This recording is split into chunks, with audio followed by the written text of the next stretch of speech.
Not it. What are you doing? Stupid thing.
Okay, we are live, and there is Michael. It's me. Uh, I apologize for my lateness. I had a unforeseen issue. What No has worries, been? no worries. Let me just Yeah, mute maybe. you on the other computer there. Hold on one second. I'm going to mute my mic so I can cough.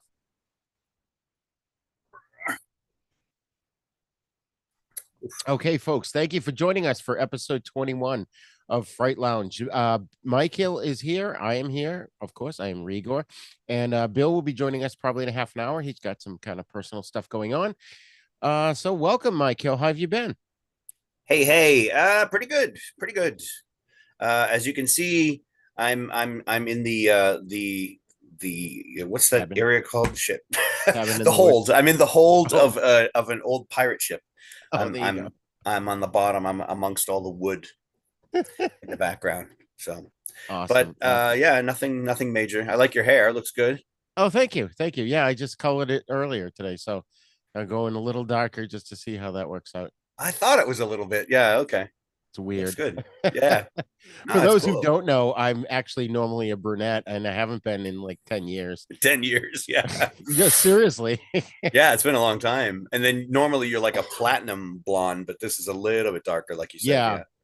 I was Yeah. thinking of going a little darker because I'm going to be hopefully going soon to see Stone Cold and the Jackal. And I like to dress up because when for those who don't know, Stone Cold and the Jackal, it's Steve Burton and Bradford Anderson from General Hospital, and they put on a comedy show. and Oh they wow. travel around doing it, and they make fun of their General Hospital characters. Now Steve Burton's coming back to GH as Jason. He's coming back from the dead, which is going to be cool. And anyways, every time we're there in the audience, Steve Burton looks, he goes, "You're wearing the colors," because I dressed like him Oh, with the black that's t-shirt awesome. and the jeans. So I Uh, figured I'd go a little darker like he is. Which, by the way, I have my Svengoolie shirt on. Oh, hold on. Here we go. oh, nice. Svengoolie. Yeah. Very cool. So, any Svengoolie fans out there, please write in a comment in our things. Tell us what I'm you just wearing a random Mohawk skull shirt that I got off of uh shit. Got off of Etsy a while back. Oh, cool. It's It hard. keeps It's hard. disappearing. I know. I keep fading in and out. I'm trying to find the right angle here. I You can't gotta stand up because of the adjust way your I'm sitting. bionics so that you don't Uh, disappear. yeah, I know, right? But anyway, it's I don't think it's not like a logo for anything. It doesn't have any words that go with it. It looks cool. It's just cool. Yeah, so I got it. Looks cool. You know, and it's funny. Speaking of bionics, did you get the video I sent you from? I forget where it was. YouTube, Yes. Facebook, Yes. of what's his name, Eric Braeden from The Young and the Restless, who plays Victor Newman. He's on an episode of the $6 Million Man, Yeah. and me and the I think kids. he's on he Oh, might go be on ahead. more than one because I think I saw him on one a while back and but anyway, go ahead. No, he was in tons of TV shows before he was on Young and the Restless. But me and the grandson and my wife, we watch a show called which I highly recommend, and especially Michael, you would really enjoy it. You got to get through maybe the first 4 or 5 episodes till the show finds itself. It's Uh-huh. called Lab Rats. It's on Disney Plus, Lab rats. and Okay. it's about these kids that have bionics in them, and they've got all these powers, and it's just the wackiness that ensues. It's really funny. Huh. So I highly Sounds fun. recommend that. And then so I'm gonna keep an eye out. Hopefully, if when Bill shows up, he's like I said, he's gonna be late. One thing I did see recently. Well, by the way, folks, if you're just tuning in, you're watching the Fright Lounge. It's the show in which the best horrorologists in town will discuss horror in depth and get a conversation going for the seasoned horror viewers, as well as helping introduce newbies to the genre. So we're going to talk about all kinds of things. I, of course, have Igor. Horologist. We're gonna what? I just was just saying horologist. Horrorologists. Yes, it's like instead of a mixologist, we're a That's right. horror. Can't talk today. I, of course, am Rigor. I host Then Is Now podcast, the East Meets the West podcast, the Cult Movie Lounge podcast, as well as several blogs. And this, of course, is Michael, who's always with us. He's been with me since what, age 12, I think, right? Since Yes. 1982. Not necessarily podcasting since then, but we've been Right. friends since then. We were both in the same comics art drawing class. That's how we met. And then we just realized we both had the same taste in movies and stuff. Although you were responsible for getting me into horror. I wasn't really a big horror person. But you were like little by little, I want you to see this. I want you to see that. And then I was like, that was good. So yeah, little And by you know little, what? I It's became funny when you think about it, and I haven't actually, I haven't had a chance to send it to you and Spencer, but you and I used to record shit on audio cassette, if people yes, remember what those are. yes. I have one that we did. It's just wacky and insane and makes absolutely no sense, and it's just fucking hilarious, at least to us. So we'll release that. I wish I had like all of them from back then because they were so bizarre. Yeah. I think wasn't I doing Lion, oh Lord of the Thunder? Yes. And I think that was that one was like a live recording of you and me and John Enos like beating the crap out of each other with pillows in my room, I think. And then we kept hearing like bum, bum, bum, bum. We're like, who's at the door? Who's at the door? That's right. But there were ones that we recorded on our own and sent back and forth too. I remember when you sent me the songs from Jack Wagner's first album. And you sent me the song like Premonition. You're like, this next one is called Premonition. And I was like, what the hell? And you said what it was on the tape, but I had to go look it up myself too. I'd never heard it before. I remember my mother using that word for something. She's like, oh, I had a premonition the other day. And you're like, oh, I thought that was the song title. I didn't know it was a real word. Oh yeah. Yeah. Oh my God. So folks, we got an interesting lineup tonight. Now we've got 4 films. And the theme was, and Michael, you came up with this theme, was sea monsters. And of course, for me, Godzilla versus the Sea Monster is the first one that comes to mind, but we're Yes. not doing that one today. We're going to do two from 1989, which is Leviathan and Deep Star Six, and then we're going to do two others, one from 1980 called Humanoids from the Deep, and one from 1971 called Octoman, which is sort of an infamous bad movie. And we can get into all those right away. Let's so while we wait for Bill, let's I know Bill off mic, Bill was like, yeah, Deep Star Six sucks. I think he sent it like 20 times because he was trying to Well, be but yeah, but he said, yeah, he did. And at first I thought he was like emphasizing it, but then it turned out that he said it sounded like a tongue twister right. to Deep Star say Six sucks. Deep Deep Star Star Six. Six sucks. Deep Star Six sucks. Yeah. And But I'm actually, gonna to be honest, I thought it was better than Leviathan. Yeah. interesting. He Okay. Well, said let's get he into it remembered it because the other way around, but let's talk about these two because all right. So my memory now you and I we saw both of these movies in the theater, right? Together. I had never seen Leviathan before. No, I had never seen either of them Really? until just now. Yeah, I remember them being out, and I remember I wanted to see them, but I never did. Okay. So Because I remember seeing Leviathan in the theater, and the reason I loved it at the end of the movie was you finally got to see a monster out in broad daylight. Because the spoiler alert, folks, this movie's been out for 40 years. Um, the monster comes out as the characters. It all takes place underwater. We'll get into that, but the point is it happens in broad daylight at the end of the movie, and I remember loving that aspect of the film. And I forgot that actually Deep Star Six ends in a similar way. And yeah, I'm gonna say when I first saw Deep Star Six in the movies, I didn't like it. And watching it again this time around, I haven't seen both since their theatrical releases. yeah, I really liked it. I liked it a yeah. lot. I thought Leviathan was a little better, but we'll get into those nitty gritty details. And again, I'm going to keep my eyes peeled for Bill if he joins us. So let's Ew. give a synopsis for both of them. So the synopsis for Leviathan is um, perched on the hull of a wrecked Soviet freighter, a team of deep sea miners led by head oceanographer Stephen Beck, played by Robocop Peter Weller, comes face to face with a mutant creature that's the product of a failed genetic experiment. Now, this one had an amazing cast. I mean, of course, like I said, you had Peter Weller, who was also Robocop. He was Buckaroo Banzai. He's been in tons of stuff, which, by the way, all right. And you know what? I don't give a fuck. I'm going to say this on live TV here.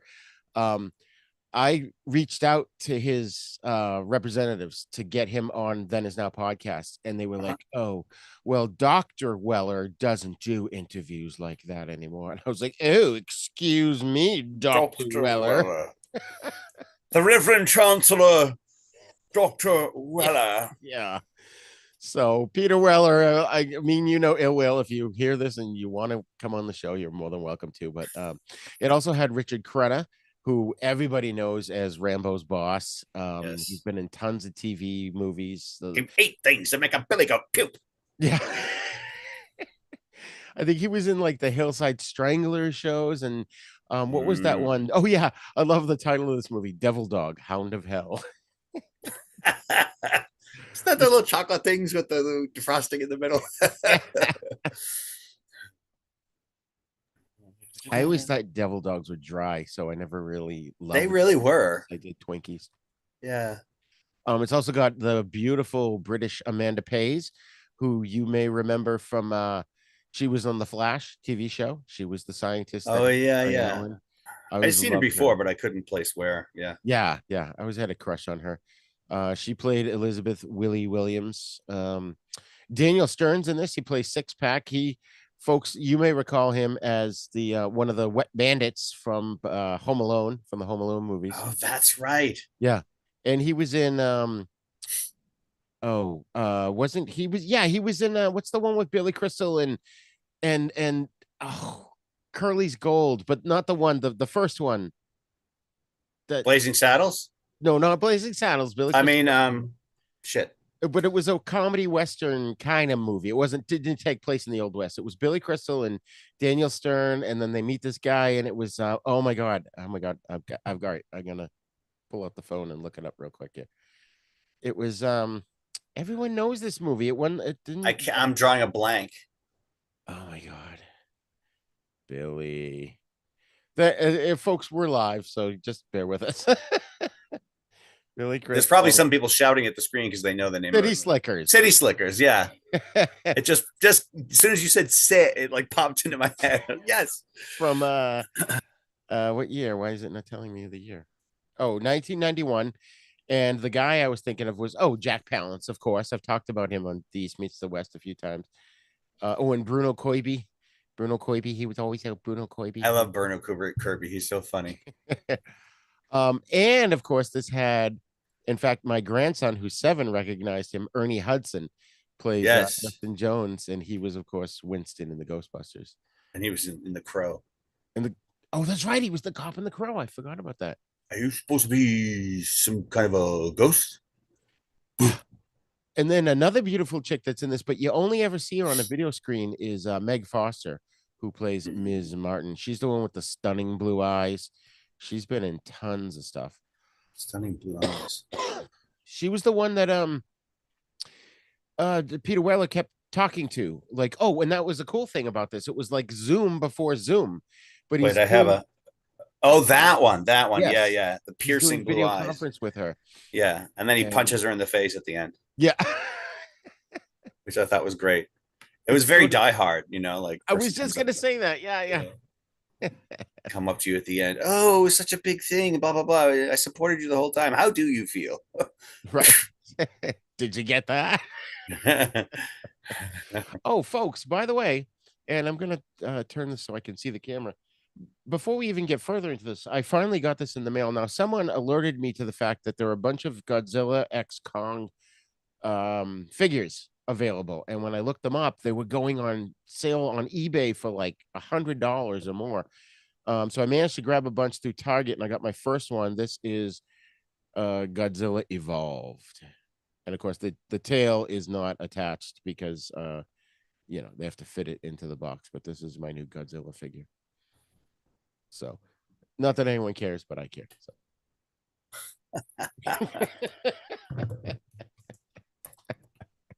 I thought it was cool. I think I mentioned this to you in messages that I don't know where I saw this. I think I was watching some video on YouTube about Godzilla, and the guy said that there was going to be a new design for some new show that was coming up or whatever, and that they made Godzilla like skinny instead of fat, and they were going to make him so that he could run. That's what that figure looked like to me, because his whole big fat belly is kind of gone. I mean, he seems kind of slender there. Let's hold it up again. Yeah, and you know what? On the show, that's on the Apple app right now. What's it called? I really want to watch that. Oh my god! It's called Monarch Legacy of Monsters. Yeah, he's much thinner because when they show him, it's from the 1950s, before he becomes big fat Godzilla that we know. He's skinny, looking for work Godzilla, I guess. Before he gets comfortable in his career and gets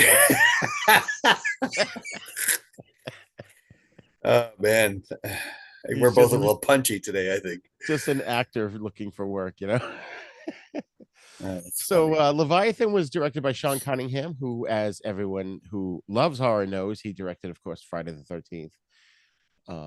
And he's done a ton of stuff. I was sorry. That was not the director of Leviathan. The director of Leviathan was, and I'll correct myself here when I find it in my notes, was George P. Cosmatos, which I recognize his name. He also directed Of Unknown Origin, which is the movie with Peter Weller, where he's this dude in his house and there's this giant rat, and his wife and kids went away for the weekend, and the whole movie is him fighting this giant rat, which I don't know. Do you remember that, Mike? Oh, how giant are we talking? Like standing up giant, or just yeah, it's like this big. Oh my god, huge ass rat. Like, he literally ends up, taking sporting equipment and stuff and making body armor and a bat and a shield so he can fight this thing. I don't think I saw that. That's funny. We'll have to cover that one. It's a really fun movie. Excuse me. He also directed Cobra with Sylvester Stallone. Yes. I wanted a tougher name like Alice. and Rambo First Blood Part 2. And unfortunately, he died in 2005, but I think he was pretty old. He had directed quite a few movies there. So, what I was saying about the next movie we're Why? going to talk about, which is Deep Star 6. And of course, in our text, every once in a while, I accidentally call it Deep Space Nine. I don't know why. Yeah, because yeah. And they're so similar. Like it's like Right, deep, and then a word that starts with S, and then a number. So your brain just right. goes, yeah, Now, this movie is the plot is a team of Navy personnel stationed at a temporary base at the bottom of the ocean and tasked with setting up nuclear missiles discovers a huge underwater cavern which houses a giant prehistoric creature. And this was the one that was directed by Sean Cunningham, who, of course, did Friday the 13th. We've got an interesting cast here. I don't know a lot of them. Tarian Black was the captain. Nancy Everhard was Joyce. Cindy Pickett was Diane. The one I remembered from this, from seeing it in the theater, was Miguel Ferrer, who was also yeah. in Who's also RoboCop in RoboCop? and Twin Peaks. Yeah, And oh, and of course, the buff bearded guy in this is Greg Evigan, who was BJ in BJ and the Bear, and that's where I knew him from. he was on General Hospital a few years ago. He played Franco and Drew's The father. whole movie, I'm looking at him, going, "Where did I see that guy?" That's where it was. Yeah, yeah. I mean, he was super buff, man. He was awesome in this. I don't remember it. Um, well, okay, yeah, I guess he was. I wasn't paying attention to that. I mean, he wasn't like Arnold buff, but he was shredded. You know what I mean? Yeah, yeah. And then Nia Peoples is in this, and it's funny because my wife and I were watching this, and we're like, "Why did we know that name?" And She was a I, singer, wasn't she? A singer? she was a singer, and she was an actress, and she was just in so many things that like then her name kept popping up in the '80s. So it was She's like, so fucking hot. I can't. I like yeah, couldn't.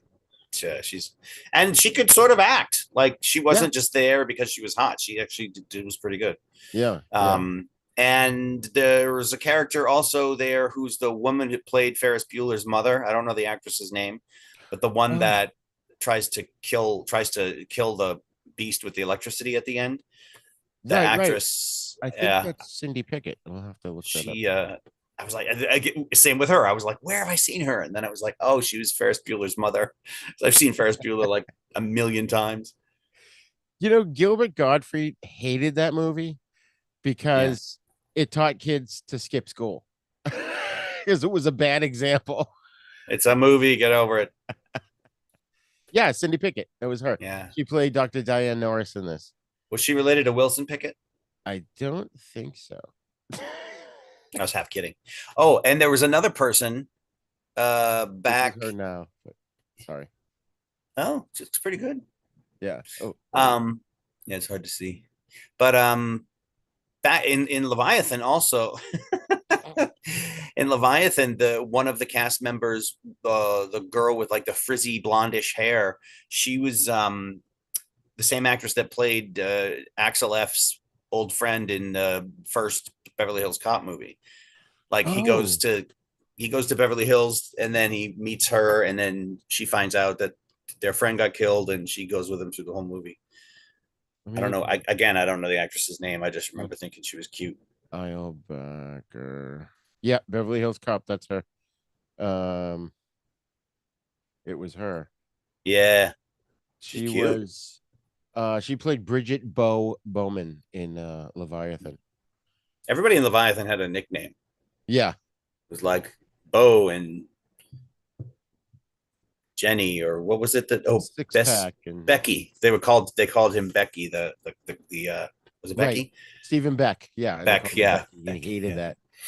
And there was the doctor was Doc. You know, yeah, Elizabeth Williams was Willie. Six pack was Buzz Parrish was six pack, and yeah. They all we had had these little. De Jesus or De Jesus was Tony Rodero. Jesus, De Jesus. It looks, and when you read it, it's De yeah, Jesus. it does. I know. He is the Jesus, man. I The got it. Jesus. He's the Jesus. But yeah, so I thought it's funny. Now, all right, so I liked Leviathan better than Deep Star Six, but you said Deep Star Six you thought was better. Why do you think that movie was better? They're both about underwater, people in suits doing underwater things, whether it's mining or The whatever. plot is very similar Yes. between them. I actually wrote down some notes. Ew, they were Okay, in. so for Leviathan, I wrote there's a jackass crew member just like in Deep Star Six. There's one asshole on the crew, like in both movies. Like Right. there's one obnoxious guy, and I was like, oh, that's kind of funny. It's like a type, they had to Yeah. put him in. I my main thing, I think for what. Okay, I think my main thing was after watching both movies, only a couple of days apart, was the God, I feel like I'm mixing them together in my head again. No, I'm not. Deep Star Six, to me, the characters, I don't know if it was the actors were better. I mean, the script was kind of so, but the actors, the characters seemed like real people to me. I feel like I was more invested, and I understood the differences between them as characters, and I got I felt a little bit bad when they died, and like whatever, I was kind of like cared about them. And I feel like the maybe a combination of the script and the performances or whatever, there was, I mean, it wasn't like amazing, but then when I went to watch Leviathan, I was like, oh my god, like they're all just so flat. Like I couldn't,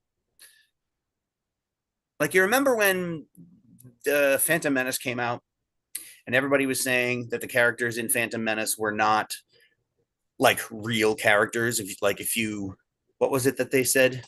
There was something I saw, I don't know if it was online or what, where they said, describe the characters, like describe Qui-Gon Jinn, but don't say anything about um uh shit.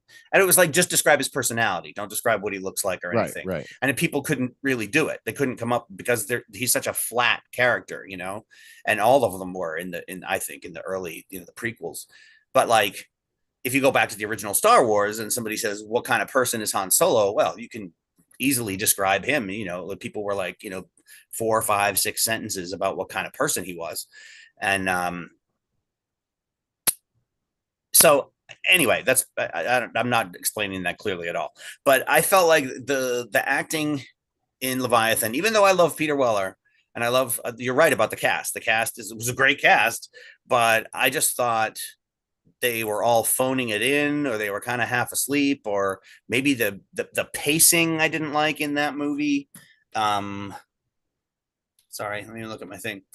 Leviathan, characters not very relatable, don't feel like real people, we don't care about them. Spider Thing looks exactly like a face hugger. That, like, Well, yeah.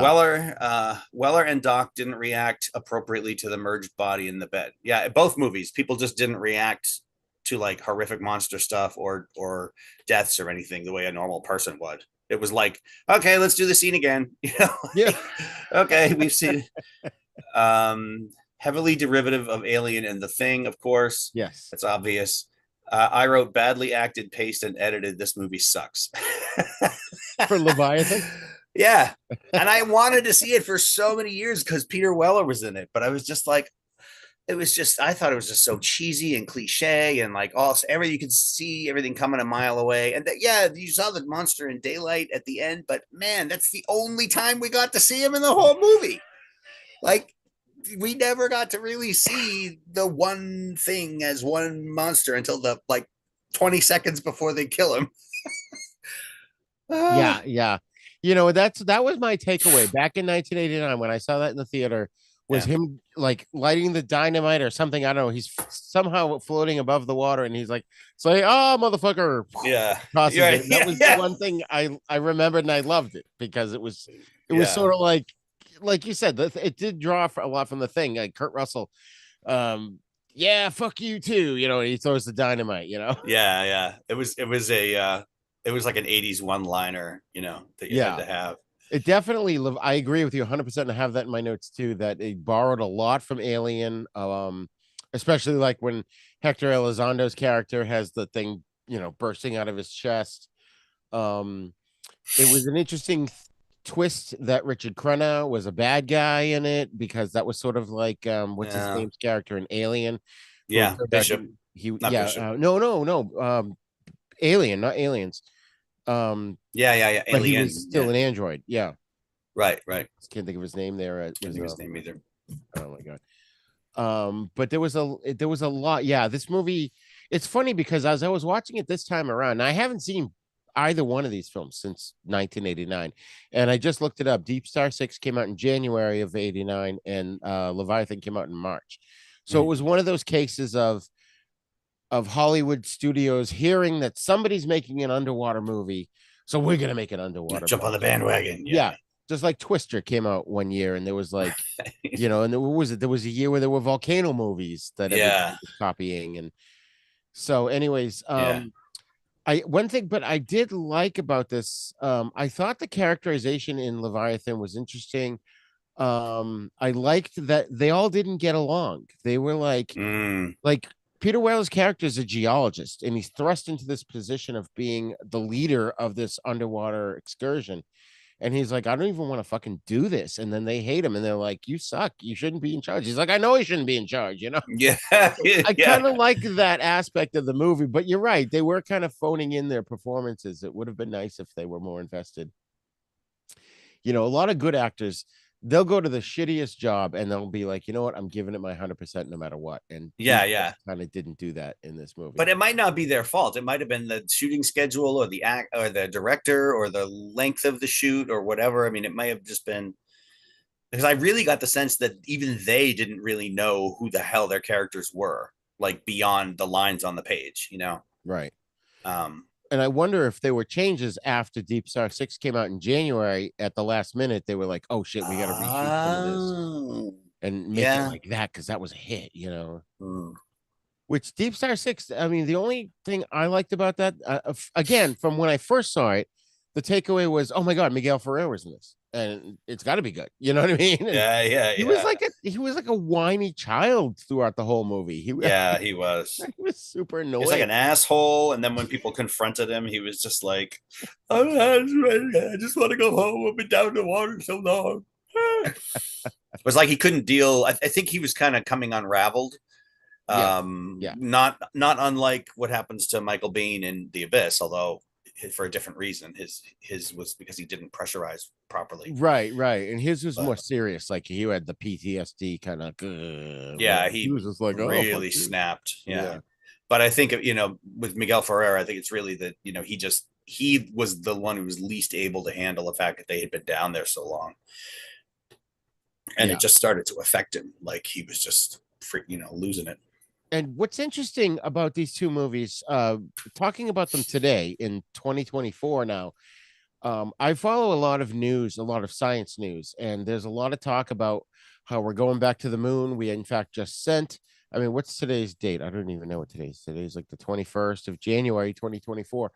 We just sent a lander up to the moon that had, it's really kind of a sad story because it had all kinds of ashes of like all the Star Trek actors who've died and some of these other people, and it was going to land on the moon and it was going to be a great thing and it was going to have all this like equipment to detect stuff and shit. And it fucking failed and it didn't land on the moon. In fact, the whole thing, as far as I know from the news, it just burnt up over the Pacific, so none of that happened. Which sucks. Japan just sent a lander up to the moon and that didn't even land properly. It crashed and I think it's gone or ran out of power. And, so there's all this talk about how are we going to survive in space? And there's a lot more time. And it's funny, the more I read about it, I used to want to go in space. I used to think, oh, wouldn't it be fun if they have a colony on Mars? I'll be the first one to sign up. I ain't fucking doing that. They're saying that the radiation and the lack of gravity is really bad for human bodies. And going, I have no doubt. Space, yeah, like your eyeball, the whole color, the for me, the brown and the black, they all start to separate and float when you're in anti-gravity. And it's, you lose bone mass and that. Yeah. I know, right? Just screw. I'm not doing that. I'm trying to do something here. So. All right. So I have a question. We do this all the time. So your headphones have this space. Yeah, I don't know why that is. Why does that not? Yeah, okay. You put your hand behind it, you can see through it. Yeah, like it's that like that's weird. If I pull it aside, then the whole thing sort of vanishes. But when I go like that, it won't. The background just won't come through there. I don't know. That's weird. I think our viewers have a right to know. It thinks that. That's why sometimes I look like Lobot because Like you said, the headphones will just disappear completely, and then I have this like floating bald head in the middle of What the if you screen. did this? Like put them like that. Oh, they now you look more like Lobot. I look more like Lobo. The problem is these are not really that snug, so I'm afraid they would Yeah, slip down. I can't do it either. I get Did that? No. Oh my god. So No, yeah, even so that doesn't overall, work. you would say Deep Star 6 is probably your favorite over Leviathan. Yeah, when I first started watching Deep Star Six, like 20 minutes in, I thought, well, this is kind of stupid. But then, like as it went along, oh wait, here, all right, I'll read you my notes, which are very brief. Deep Star Six, Nia Peoples hottie. Acting was decent. Ferris Bueller's mom gave the beast the electrical paddles. At the end, she zaps him, right? Yeah. Lost two crewmates in one day. Barely seemed to notice. Scenes were probably shot out of sequence, and the actors slash director didn't keep track of when things happened in relation to each other. Because there were scenes like right after their crewmates died, and there was one or two where they were like, "Oh, are you going to be okay?" But like then they were right back to just like boopity boopity boo. It's like you just two of the people you work with just got killed. Um, Monster was not bad, decently scary. Yeah, I didn't think it was going to be good at all. Movie was pretty by the numbers, but nonetheless entertaining. Reasonably satisfying ending. Boom, monster dead, happy couple survives. Um, yeah, that's basically my take. I really liked the part like when I saw on the poster, it was this like diving suit with the bottom part like gone and like Right. shreds Right. like hanging down, and I really like that scene when they were trying to pull the guy up out of the chamber, and then Leviathan came up and bit through him and just bit right through the suit Yeah. and And they like pulled it up and it was just the top half of him. yeah, bit him in half, and there was just blood everywhere. But I don't know. I felt like the things the characters did made some kind of sense, and I don't know. It just seemed like a slightly more relatable, realistic, not realistic, but I mean the people seemed realistic, like to me, and that made it like enjoyable. I could sort of invest in it and whatever. And I thought the monster was pretty cool. The way they killed him at the end, there was like you thought he was dead, and then he suddenly popped up at the end. It was very similar, like you said, very Yeah. similar ending. Yeah. Um, but I even liked the final death better in that one. So In which one? in Deep Star Six. I Okay. liked even though they were almost identical scenes. I felt yes, Deep Star Six one worked for me better. Nice. And I watched that movie first, and then a couple of days later I watched Leviathan, and I was like, what like these people are just going through the motions, and there's stuff happening, but they're not making sense, and it doesn't seem like they remember what just happened in that other scene, and now they're going like, why is he doing that? That's the dumbest thing he could do. I mean, that's what you say in horror movies, of course. And then at the end, like finally at the end, we got to see the thing, and it just looked like a puppet to me. Yeah. And I was Yeah. just like, oh well, yeah. Not And that the Leviathan monster was anything amazing, but my point was bringing up the stuff about outer space and how we're trying to go to outer space was oh yeah, yeah, watching these people underwater, which we don't even do that. Now we're sending people to the fucking moon, and yet we don't really have at least the technology that's depicted in these movies. And like I said, they had Zoom before Zoom. They had video conferencing.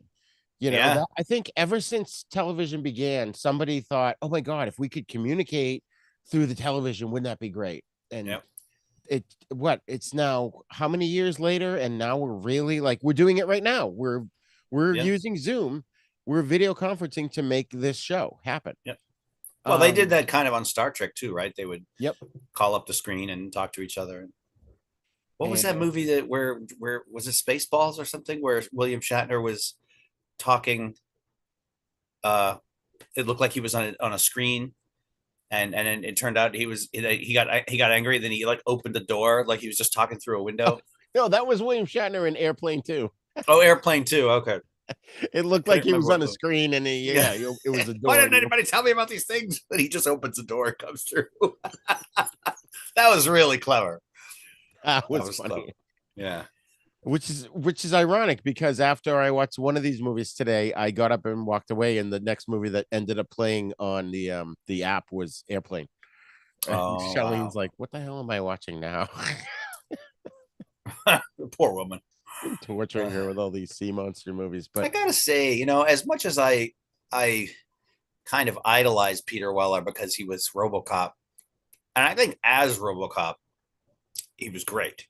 yeah, oh yeah, yeah, Um, but sometimes you see him in other movies, and he just kind of seems like he's stoned. Like like he's either grinning too much or he's saying his lines in this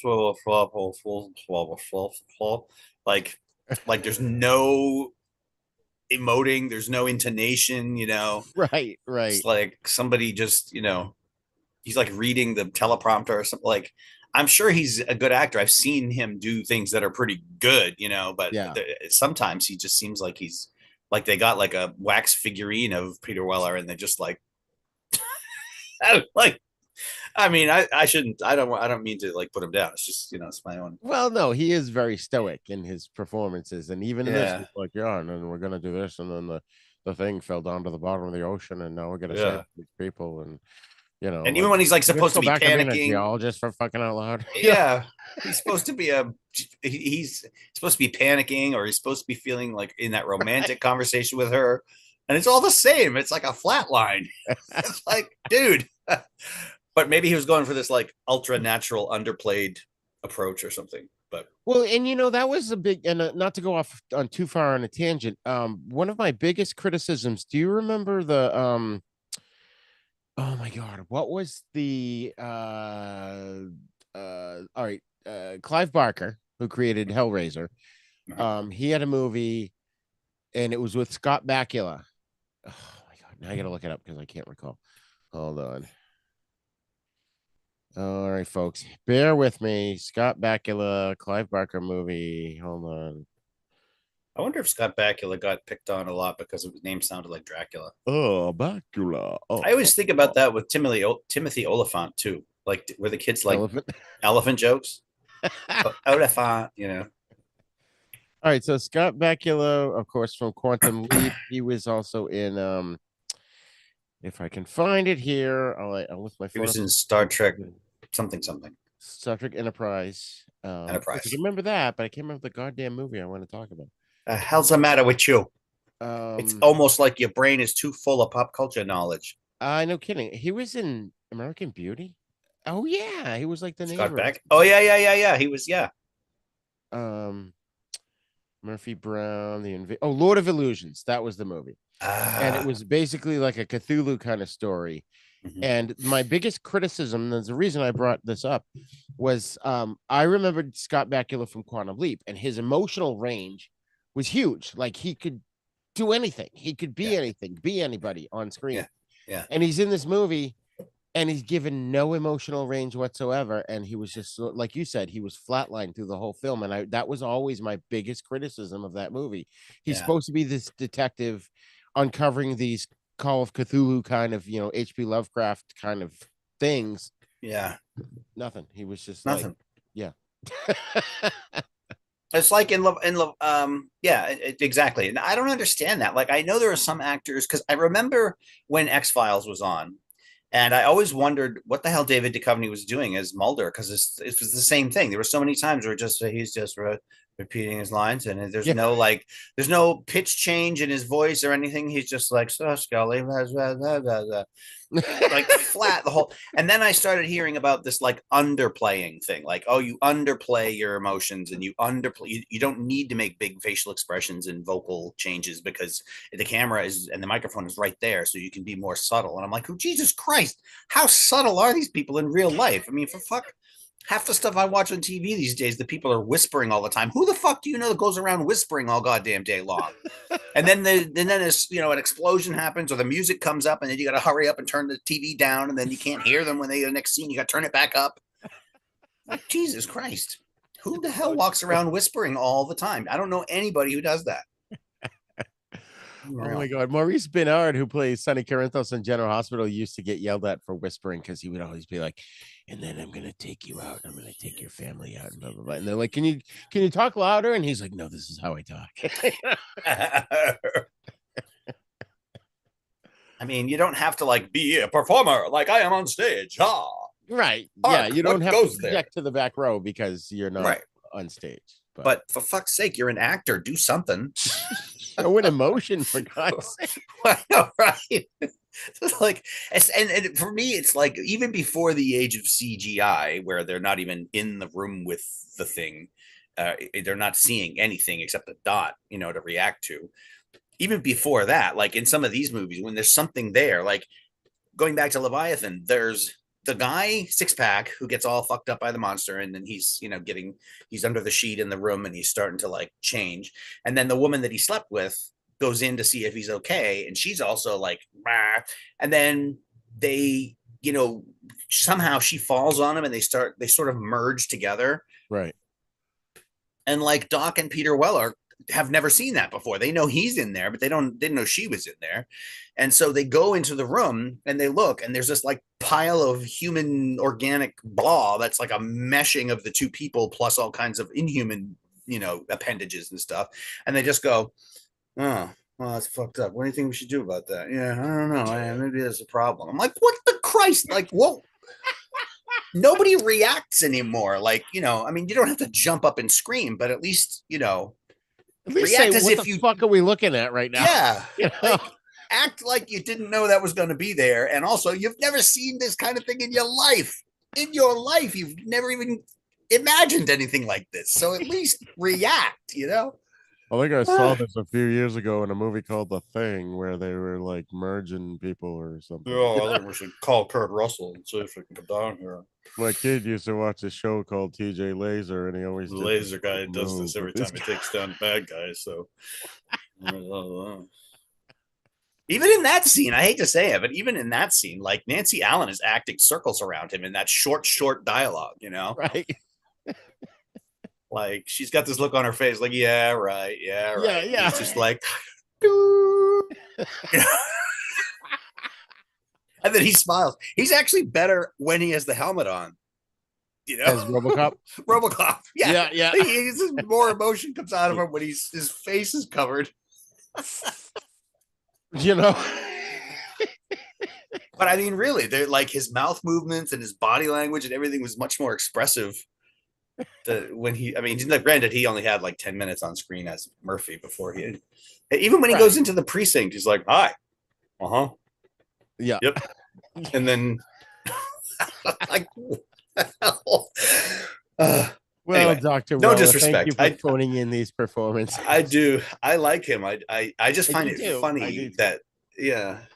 I think, what? I think Buckaroo Banzai is a little bit more acting for him, but even then, he's just like, yeah, I'm a brain surgeon by day and a rock star by night, and I save lives and I drive through mountains and I do all this kind of cool stuff. I mean, I suppose you could say that about other actors too, like Clint Eastwood or whatever. Like they're very stoic, like you said. They don't really show a lot of emotion. Yeah, but there's something about the way Clint Eastwood does it. I can't put my finger on it because I haven't really thought about it in great depth, but like, I don't know. There's something about the way Clint Eastwood does it is more relatable, maybe. Yeah. Whereas you could kind of like you can see what's going on in his mind. Like when he's Dirty Harry and he's looking at a bad guy and he's like thinking, do I kill this guy? Do I injure him? Or do I just handcuff him? Whereas Peter Weller, you're not really seeing what's going on behind his eyes, I guess. Maybe that's where the acting comes in. Yeah.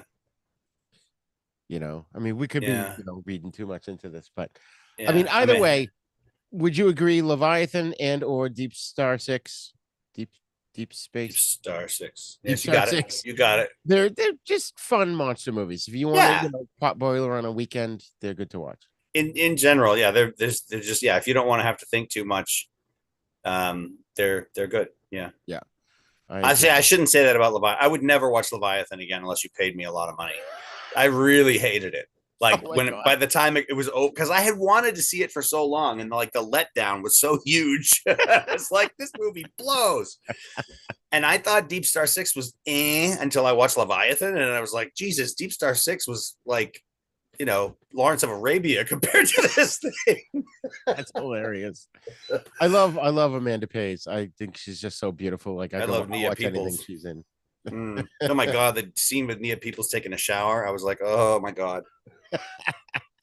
Mm. All right. So next up, we got a couple of films that also have similarities, although one is arguably far better than the other one. We've got Humanoids, Humanoids from the Deep from 1980 and Octoman from 1971.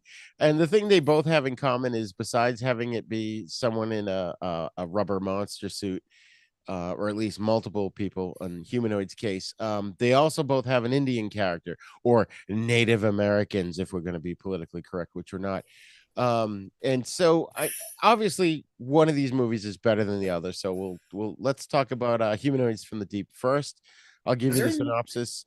We've Okay. got humanoid sea creatures start killing a fishing town's residents and raping their women. It's up to the townsfolk and a visiting biologist to fight back and fend them off. So had you seen this one before, Michael? Is this a first viewing for you? This one was a first. All of the ones we were doing this week were first viewings for me. Yeah. No, I had never seen it before. I had heard the title many times, but I had never seen it. And my opinion went from one and one the pendulum went from one side completely to the other side.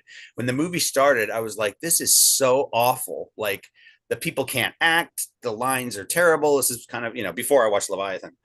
Um, I was just like, this is so like, college project. Nobody here is a professional. We're just trying to kind of get through the scenes. And it was just, I was like, this is so fucking lame. But then by the end of the movie, I was like, that was awesome.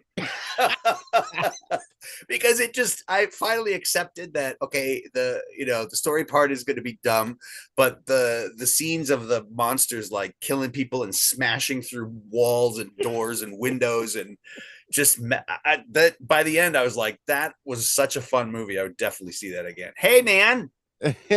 Bill Hey is with us. guys, Welcome, Bill. sorry that I am so late to the party. It's all No right. worries. No worries. We talked about Leviathan and Deep Star 6, so you don't have to worry about that. Unless, do you have anything you want to say about those two movies before we We just continue? finished those, so do you want Yeah, to chime in on those? Oh, well, the one thing about those two movies is they're very similar in that they both kind of try and rip off Alien to a Yeah. certain degree. I'm sure you guys went over that already, but it's just sort of Leviathan is more Alien than Deep Star 6, but they're both kind of exciting in their own way. I like both of those movies. I mean, I'm not crazy about them. I don't even own them on home media, but they got a lot of crap when they came out about like how bad they were. And I don't know. I guess maybe I'm just easy to please. I didn't think they were that bad. no, and what we had just said was, Michael liked Deep Star. Michael hadn't seen them before when they came out, so this was the first time viewing for him, and he liked Deep Star 6 better. I liked Leviathan better, but I had seen both in the movies. I think Deep Star came out in Yeah. January of '89, and Leviathan came out in March of '89. And I didn't really love them when they first came out. The same as you. I don't have them on home media. I ended up having to, get digital copies of them to watch. But watching them now, they're fun monster movies to, throw on a weekend on a Saturday afternoon if you want, you don't have anything better to do. So 89 was the year of the underwater adventure too, like with the Abyss that's right. and Warlords of and it's not Warlords of the Deep. No, There that was was another. There was like a lesser known 1989 underwater adventure. oh yeah. No, because Yeah. Warlords of the Deep was that Doug McClure or Yeah, that was earlier. There was yeah. another one though that I always forget about this one that also came out in 1989. So, yeah, it was its own little subgenre for a hot second. I feel like that used to happen like every other year or something. Like there would be like this cluster of movies that were all sort of around the same Yeah. And I always got this thought in my head that like there would be like a rumor in amongst the Hollywood studios that one studio was making a certain kind of movie, and then the other people would pick up on it and be like, oh, can we make something similar and get it out before theirs? And or else like there was just something in the creative ether that got all the scripts accepted at the same time. Remember the Night Terrors craze that happened for half a second in like 2001 or 2002? Yes. Yeah. There was Darkness Falls. Yep. And the other one was They. That's right. I remember that. I love They. I think not to be confused with Them. Absolutely. Yeah. Or She. Yeah. So the one you're thinking her. Of, yeah. The one you're thinking of from 1989 is Lords of the Deep, which starred Bradford Dillman and Priscilla Barnes from Three's Company. All I can think of is Lord of the Dance. Lords of the They're Deep. underwater doing the dance. Monsters that can't use their arms. Man has finally conquered the ocean. America's first self-contained undersea laboratory is the pride of the nation, and expectations are high for an elaborate undersea mining operation. What wasn't expected was the inhabitants of an undiscovered world. Dun, dun, dun. We have not conquered the ocean, man. There's so much we still don't know about the ocean. I know. We were just saying that actually about the Leviathan and Deep Star Six is how they're portraying this sort of futuristic underwater exploration, which we're trying to get to the moon and we keep failing, and we don't even have anything going on underwater, really. I mean, yeah, there's stuff, but it's crazy. So anyways, oh, sorry, go ahead. Go ahead, Bill. There is this fascination with the Mariana Trench. Yes. About supposedly the deepest point on Earth, the deepest point of the ocean. And if you've read Steve Alten's Meg series, that's where megalodons live. Oh, right. Okay. That's where the kaiju come from in Pacific Rim. Yeah. Right. So it could happen. It could totally happen. Giant monsters could come out of the Mariana Trench, even though I think James Cameron spoiled it by taking a camera down there, and there ain't shit down there. It's just like a big desert because everything. He took a camera down there, really? Yeah. And it survived. It didn't get crushed by the pressure or anything. I think he was down there in a submersible or something. There was all the way. Well, wasn't he? He went to look for the actual Titanic. Yeah. Well, that. Yeah. But there was the exploration of the trench was next. And I mean, they can send shit down there. Believe me, look at these junk things that we're going to send to the moon now. Did you guys see that on the news? Yeah, the one it didn't even make it to the moon, that had all the ashes of the Star Trek actors. It came out of it. Yeah, it came back into the atmosphere and burned up. That came out of Pittsburgh, by the way. Yes. Sorry. Yeah. But now we're going to send junk to the moon. And so we're going to do it in the ocean too, in the Mariana Trench. So there's got to be a whole bunch of garbage we can dump down there, right? Yeah. Plastics. That's a great place to put the trash. Yeah. I found an article, Descending into the Mariana Trench, James Cameron's Odyssey. At nearly 7 miles below the water's surface, the Mariana Trench is the deepest spot in Earth's oceans. The site north of Guam is where director and explorer James Cameron recently fulfilled a longtime goal of reaching the bottom in a manned craft. And this was from 2013. Wow. For the dive, Cameron designed a 24-foot submersible vehicle, the Deep Sea Challenger. This kind of long green torpedo that moves vertically through the water, as he tells All Things Considered's Melissa Block. Cameron was able to watch his descent, he says, through a window that was about 9.5 inches thick. He also had several cameras on board that you would expect from the Titanic director, and blah, blah, blah, blah, blah. So, wow. So 11 years ago, he fucking went down to the bottom of the Mariana. I didn't. Yeah, I didn't think anybody had gone all the way to the bottom. I didn't know that. Okay. Well, you didn't know that because it wasn't very exciting. There wasn't much to say after he went down there. It's like, well, I did it, but it was just like a big empty field of nothingness and little teeny tiny little microorganisms that live there. So anyways, let's get on to our next film. We talked about Leviathan and Deep Star 6, and now we're talking, I almost said Deep Space Nine. You've been good. You've hit it every time. Thank you. So far, you're doing great. We're talking about Humanoids from the Deep, which I'll reread the synopsis just in case for those who may be tuning in right now. Humanoid sea creatures start killing a fishing town's residents and raping their women. It's up to the townsfolk and a visiting biologist to fight back and fend them off. Now, Michael, you had said when you first started watching this, you thought it was kind of low budget college student kind of filmmaking, and by the end, you were totally enthralled and on board. Bill, when did you first see this movie? HBO, 1981, I guess. It usually took about a year for something to come on HBO. And that was the first time I saw it. And I, like Michael, was enthralled. Yeah, me too. I saw this. I remember seeing this in the backseat of my parents' car in 1980. Oh, yeah, at the drive-in. But I ended up having to cover my eyes through the whole fucking movie, so I didn't really see anything until it was on HBO. Because they were raping all the women, throughout the movie. I remember seeing that in the movie. I just remember hearing somebody say, "Oh, they really want to mate with women." Like they would grab the women. I think they were trying to get the women, but I never saw them raping anybody. Like, is there a scene in there that I spaced out on? Yeah.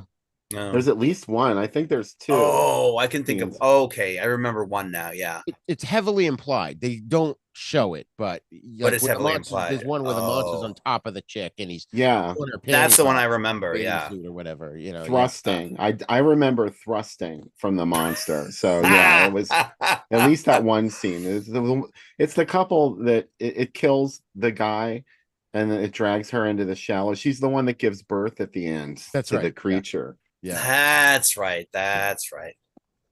Oh my God. This is just one of those movies, though. It checks off all the boxes, between the gore and the violence. It's just so much fun. And I mean, the cast now, first of all, you get Doug McClure, who I have to be honest. So my father and I, when I was growing up, my father and I always confused him with Frank Converse. And it took me a long time to be able to go, oh, wait, that's Doug McClure. That's Frank Converse, But it also had Michael. Do you recall from when we talked about the Twilight Zone? I think it was not last month. Vic Morrow, who died in the making of that movie. He was Hank Slattery in this. Did you recognize him? He kind of had the fro in this. He was the guy with the mustache that owned the company. Yeah. Yeah. He was Vic Morrow, who, like we said, was in the Twilight Zone movie. He was really good in this. I thought both him and Doug McClure were good.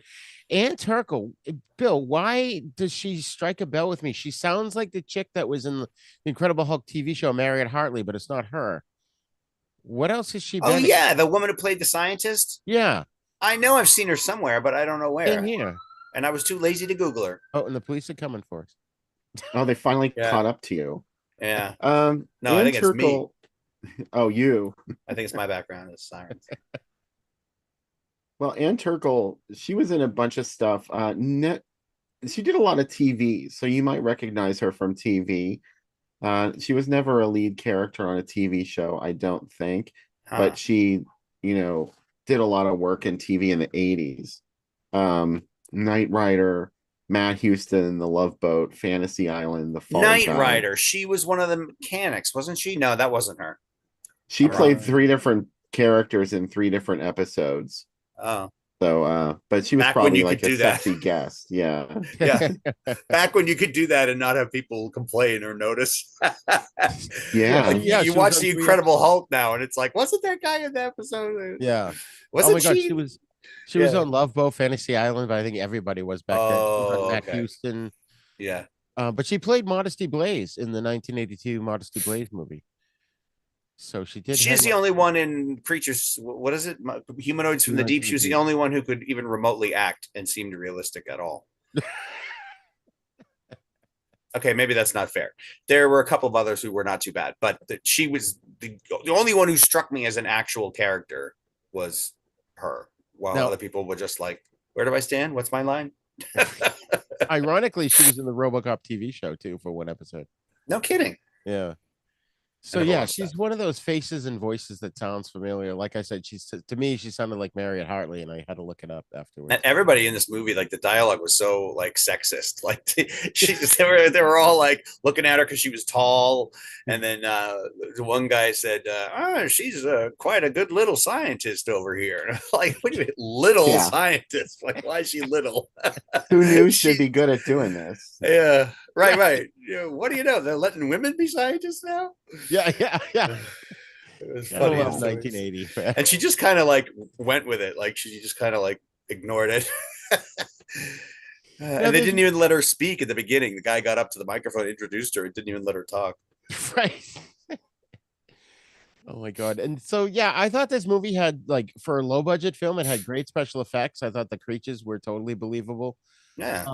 And then of course they had a scientific explanation. You had DNA 5 that made the tadpoles grow bigger and faster, which I thought was interesting. That made no sense. I mean, know. but I mean that's okay because science, because science. I believed it. I believed it for every minute that it was on screen. Well, the the thing that I that threw me off was, now we watched so many movies, I'm not sure if this is the one. Is this the one where they said they combined like frog DNA with salmon, and then it like started becoming more humanoid? And we're like, what the where the fuck is the human element? Like, why did they start turning into humanoid when there was no human DNA in there originally? Science. But, yeah, science. a fluke freak accident of science. It's like the origin of every superhero. There was a scene in this that reminded me of another movie that I know we talked about, and of course I couldn't recall what it was. Maybe you guys can help me.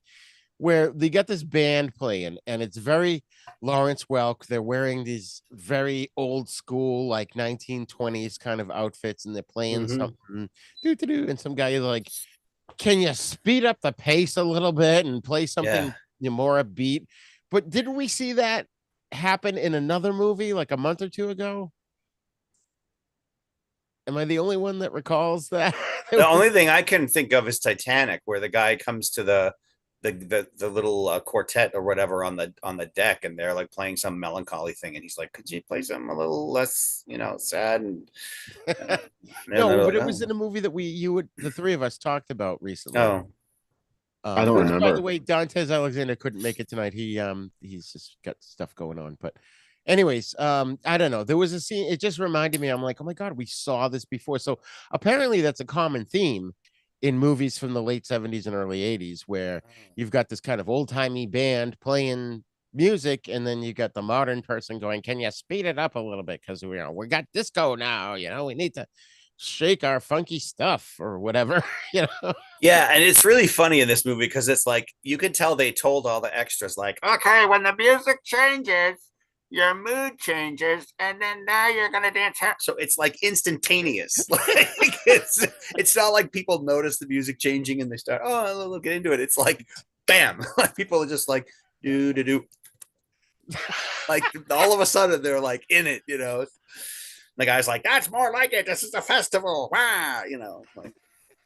But they feel bad because people had just died and they were playing like morose, like low key stuff. And the guy was like, would you, pep it up a little? It's supposed to be a celebration. This is a Roger Corman film. Well, produced by Roger Corman. And in true Roger Corman fashion, he had everybody in the cast just like completely fooled as to what kind of movie it really was. Because it was originally titled Beneath the Darkness. Excuse me. I apologize in advance for how scratchy I sound. I'm getting over a terrible cold. Okay. It was called Beneath the Darkness, I'm pretty sure, is the title. And Anne Turkel only signed on to it because she thought it was an intelligent movie. Because the original script was, I guess, a little more character driven, and it did not feature the element of monster rape in it. And so the director too, her name's Barbara Peters, and she didn't want to make a movie like this. She didn't sign on to make this kind of movie either. And Corman only told her later that they were going to shoot new footage for it that she had nothing to do with, involving gratuitous nudity and the rape of these women by creatures. And she didn't want to be involved in it anymore. Like after she finally figured out that he went and put all this stuff, she didn't want to make a movie that had a lot of nudity in it and that was just titillating, for lack of a better word. And she she didn't really appreciate the fact that he had pulled this fast one on her. Probably neither did Ann Turkle, but it was too late for her. But Barbara Peters wanted to have her name taken off of it. And Mm. Corman said, well, I'll do that if you want me to, but you have to pay for us to redo the credit sequences. And she wouldn't. So her name stayed on the movie, even though she sort of disowned it, which is Wow. interesting. But Yeah. you know, it's I don't know how anybody could go to work for Roger Corman and not know what kind of movie that you were making. I thought that's a Yeah. little Especially by disingenuous. 1980s. Yeah, Well, but maybe they thought finally he's going to make something new. it's going to be the new Alien. That's Right. what they were all thinking, Yeah. because Yeah. Sigourney Weaver had just become a big star Right. from being in a movie just like that. That's funny. So we got a comment on Facebook on our Fright Lounge page. Someone said, Darren said, I get Ann Turkle confused with Susan Anton, which I could see that actually. I love Susan Anton. Yeah. Oh my God. So yeah, Yeah. I didn't have time to call up any newspaper ads for these movies this week, so maybe next time I'll pull some up unless you have some. Can I read my notes? I take these goofy little notes while I'm watching the movies. Can I just read Oh yeah. what I have? No, you're not allowed at all in this show. No. Yeah, but no, I did it for the other movie. You Okay, let me just go before. ahead. Okay. All right. Humanoids from the Deep. So this is kind of in order, right? More or less, as I was watching it. First note I wrote is lame upon lame. Script, acting, everything. So corny and cheesy and cliche. And then the next note is no, not the dogs, not the dogs. It's like all the dogs in the like near the marina were all dead. And they were like pointing around. Oh, look, there's another dead dog, and there's another one. I was like, stop. The music is was very derivative. Psycho shower scene music when monsters attack. Yay, yay, yay, yay. Very, very much like that.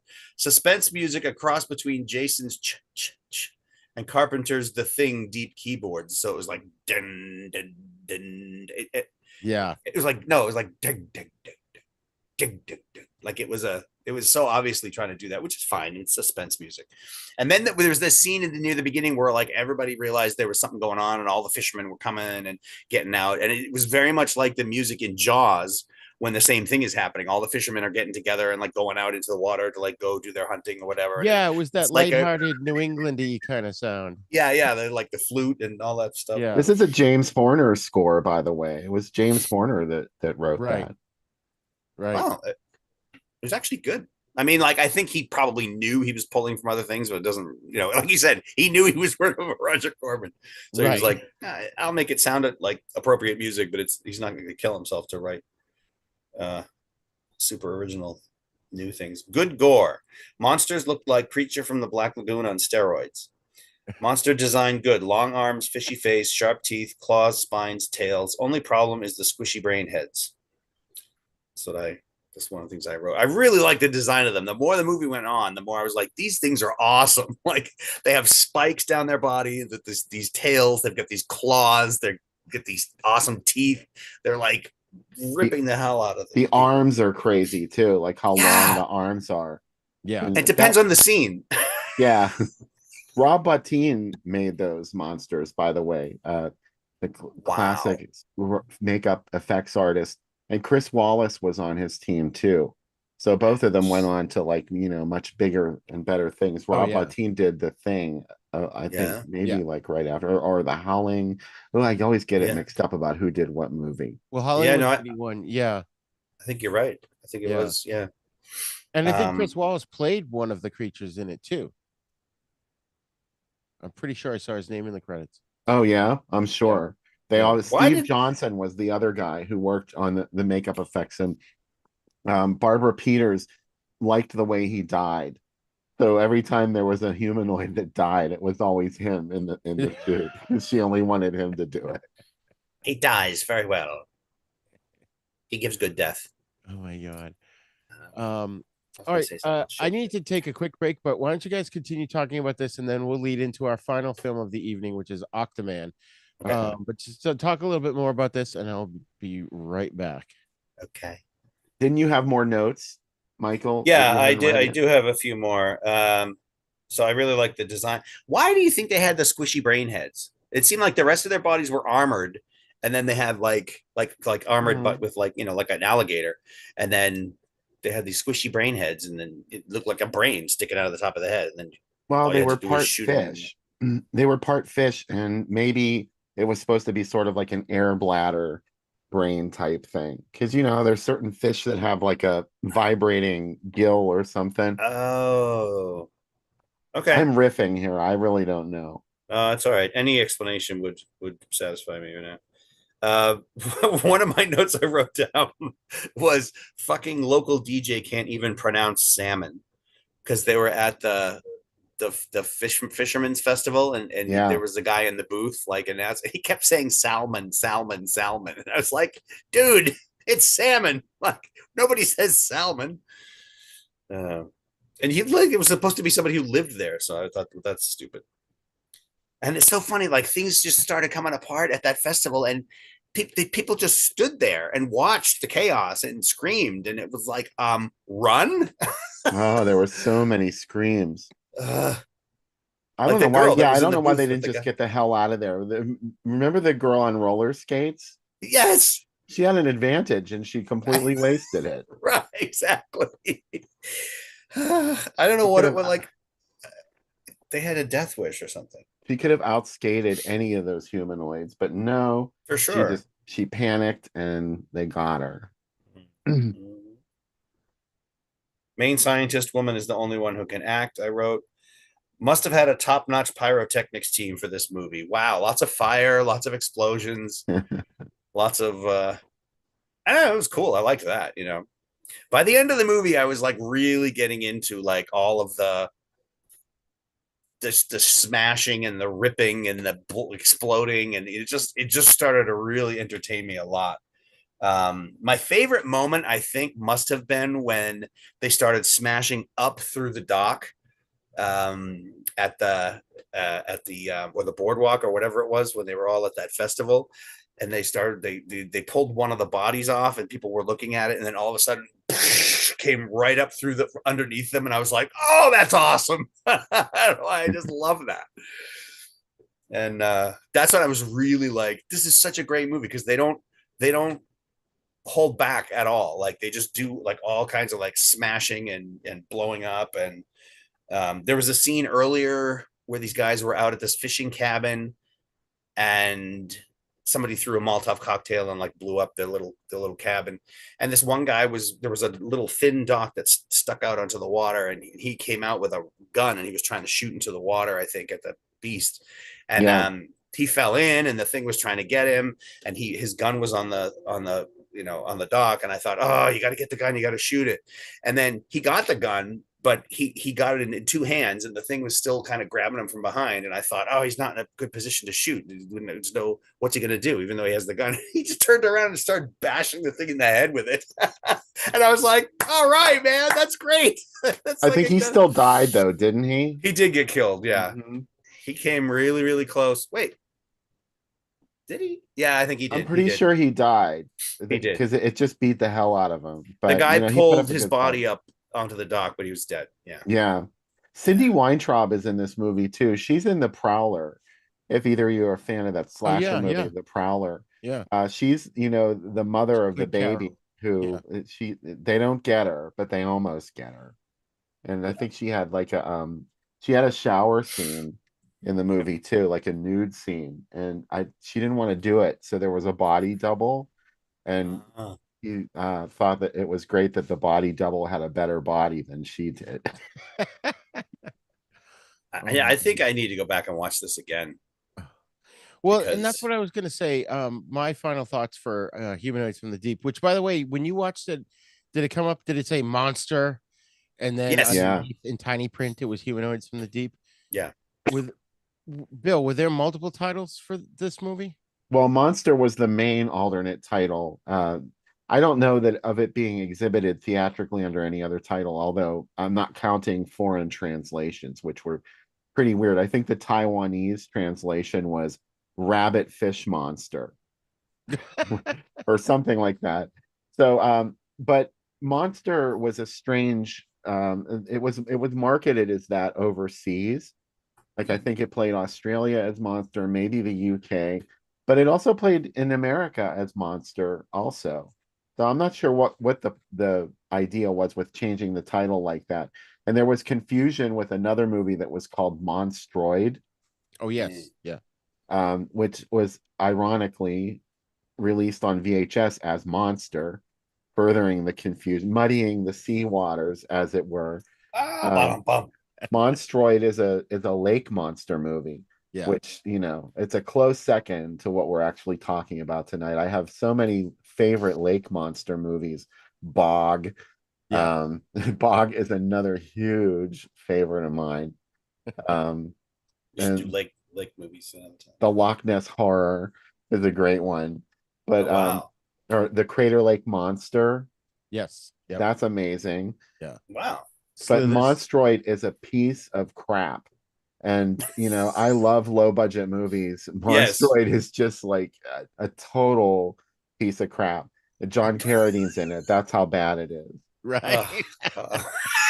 And Aw. he was Um, quoted as saying, "This movie is a piece of shit, and I should know. I've been in a few pieces of shit." Yeah, I'm surprised to hear you say that something's a piece of crap because you're usually very forgiving. Well, that's Even when usually I my think something's jam. terrible, well, You I know, think yeah. Van Helsing is a piece of crap, but I enjoy that movie too. Oh my God. The Frankenstein monster in Van Helsing is like Frankenberry in Right. the monster cereals. I Um, remember specifically like bitching about how bad Van Helsing was because you used to say that you liked it or you watched it with the kids. I was like, how can you watch that movie? So bad, it's so bad, it's so bad, all the time. And then one day you finally said, you know what, you're right, it is, it's terrible, but I love it. And yeah. that was the end of it. I was just like, oh, Oh my God, okay. he's a werewolf when the moon is full, but if clouds go in front of the moon, he's a man again, and then it's like, I don't but remember that. it's so bad. But our fan Darren also wrote to us, and he said the ending of the Humanoids from the Deep is wild, and the birth scene he thought was great. Oh Which, yes, that was. Yeah. yeah. And was that before oh, that was before the Jeff Goldblum fly was years later It was 86. Yeah, with the birth at the end. Yeah. yeah, yeah. Or no, it was during the movie, wasn't it? That She was had the dream. kind of towards the end. Yeah, it was a dream sequence in the movie. Yeah. Well, there's Um, also V, the TV series V. There was an right. alien Oh, baby birth That's right. the same I way never as watched that. humanoid. Oh my Although God, she that was a lived. big deal in my house. V. I don't know why. That I was a never huge watched it. deal in my house. We watched that one, and then I even like the remake show. But anyway, so just to wrap up Humanoids from the Deep, it's a fun monster movie. I would say of the four that we're covering tonight, this is probably the one that stands up to repeated viewing. It holds up. Yeah. I highly recommend this one, especially watching it late at night. It's just a fun, scary Yeah. monster And movie. What do you guys think? it's bloody. Yes. And it's awesome that it's so bloody. I mean, if you're into that, but I mean, don't watch it with like your 6-year-old or whatever. Although Roger watched anything when he was 6, but Yeah, so did I. it was just like, yeah, I didn't get into all this nasty bloody shit until I was like, I don't know, until I met Roger, until I was Yeah. like 13, you know. Right. Yeah. Didn't know what you were missing out on. I had no idea. Yeah. So our next and last film today. Oh wait, Bill. So give us your final thoughts on Humanoids from the Deep as well as Deep Star 6 and Leviathan. Well, I love Humanoids from the Deep. It's definitely the best out of all the movies that we're talking about tonight. Because it's just as derivative as the other movies, but it does it so much better. And it has, I think the only thing that saves Humanoids from the Deep from being a forgettable film is the fact that it went so far over the line with making people uncomfortable and, you know, the whole rape aspect of the movie. It's sort of, it's still gross after all this time. It's really a horrifying idea. And it I don't know. I think during the movie, it makes sense. This plot that they've come up with, this crazy plot, the crazy science that is just totally out of left field. It's got that ring of authenticity while it's happening on screen. Yeah. And it's really a horrifying concept to consider. So I think it works best out of all of the movies that we watched tonight. Yeah. Right. I was gonna say I almost feel like that it would have made a little bit more sense if there had been like a step in the process where whatever it had, you mix the frog and the salmon DNA and whatever that had turned into somehow had an interaction with a human, and then that whatever was born out of that interaction had some human DNA in it, and then they evolved into this other thing. But it was out of left field, but it was still cool. And it's just like there's so many movies where the monsters want women. Like, Right. like I'm gonna kill all the men, but you're pretty, so you come with me. The monsters are all men. Yeah, yeah, apparently. Yeah. Right. Well, that leads us into our fourth and final film of the evening. It's called Octoman, from 1971. And the synopsis reads, a team of researchers discovers a strange mutation of man and octopus who proceeds to terrorize them. Even though they keep calling it a sea serpent, has no traits of a sea serpent whatsoever. At all. At all. So, Bill, this was one of your picks. When did you first see Octoman? And what was your first impression? I don't remember the first time I guess it was on TV, probably in the afternoon. Because how could you resist a movie called Octoman? I love octopuses. One of the biggest disappointments of my life, I think I've said over and over, is the movie Tentacles, which was about a giant octopus. And I waited and waited and waited to see that movie, and I was like, oh, it's really bad. Like, it's not even a monster octopus, it's just a regular octopus filmed in an aquarium somewhere. So Octoman, I was all in for that idea. I was like, wow, this is gonna be awesome. And then Octoman happens on screen. It's like, it's not a high budget movie at all. No. It's definitely a derivative of, well, it's sort of a remake of The Creature from the Black Lagoon. Yep. And the original writer, I think, that scripted it. Huh. Of Creature from the Black Lagoon. I could be wrong about that. I'll have to look that I don't up. know. But Maybe I'm getting yeah. mixed up with another movie. But it's it's hard to resist because it's so cute. It's just like a really cute monster movie, I think. And even though it's really super bad, the heroes drive around in a big RV, and I love RV movies. It's funny, like the criteria we use for like whether we like a movie or not. Sometimes, yeah, like, it's an early Rick Baker makeup project. I watched a video on YouTube about that. Yeah, You're right. You're right. Harry Essex, who directed this, also wrote it, and he wrote Creature from the Black Lagoon, and also It Came from Outer Space, which was what Alien kind of ripped off. This one, there was another movie right around the same time. We were talking earlier about how these movies all come in bunches. There was a movie called Zat that came out in 71 also that had a very similar idea. We're coming full circle. It was about a human turning into a fish monster, a humanoid. So there was this sort of like resurgence of this idea right around the time that Octoman came out. Octoman did not get a theatrical release, I don't think, or at least it was not very widespread. I don't think I've ever been able to find an instance of it playing theatrically anywhere. Interesting.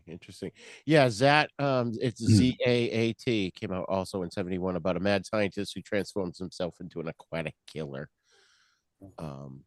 But this is one of those ones I saw on TV as a kid. It never really stuck with me though, but I remember seeing a clip of it in Gremlins 2, when they had the horror host who ends up becoming like a newscaster throughout because of the events of the film Gremlins 2. And he's showing it, but they called it Attack of the Octopus People, which I thought was funny. Now, the version I watched, when I looked it up, I watched the Riff Tracks version. Did either of you guys watch that, or did you just watch the regular version? Regular only for me.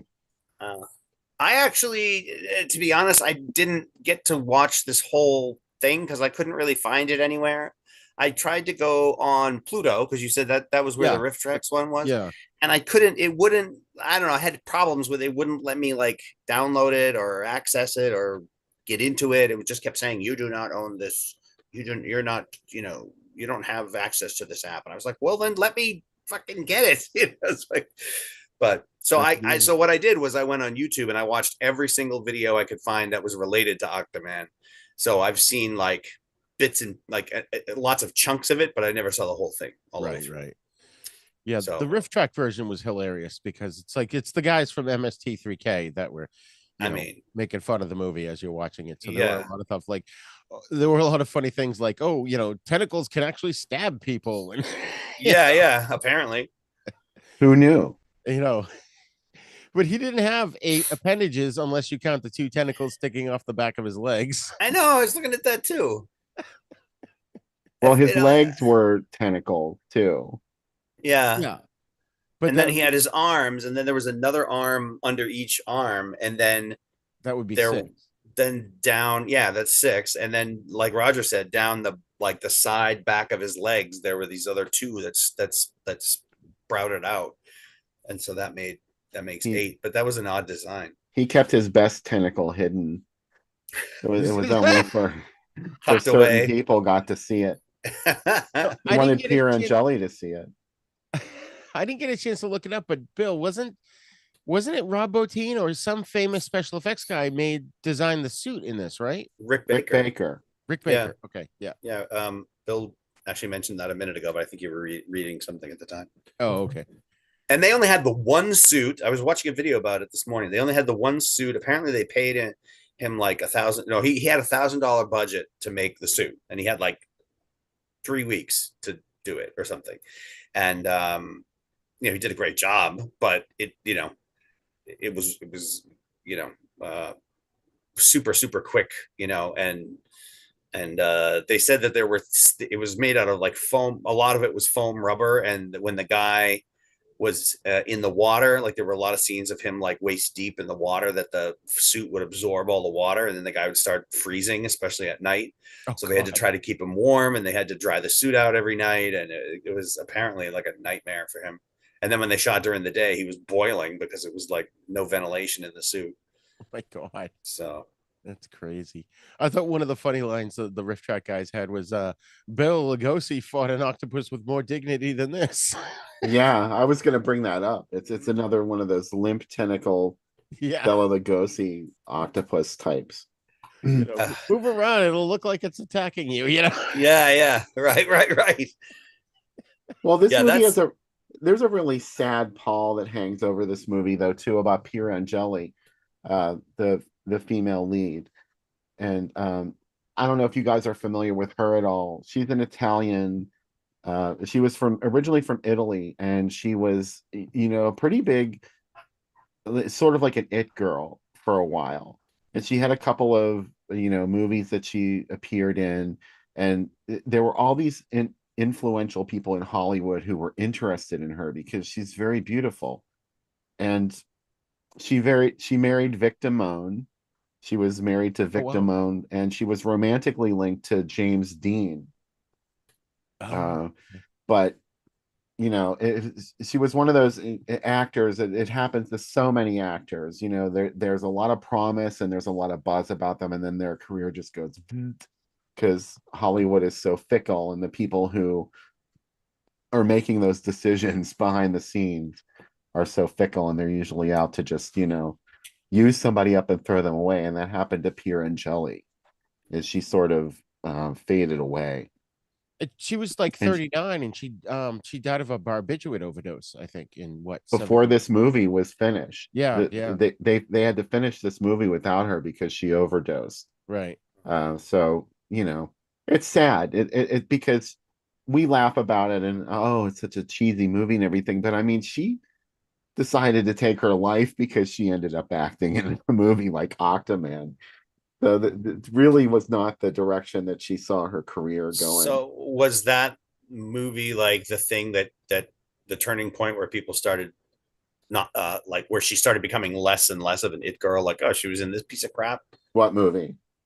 Octoman. Like, was it the fact that she was in it that made people stop? No, she died before Octoman was finished filming. Yeah. It was Yeah.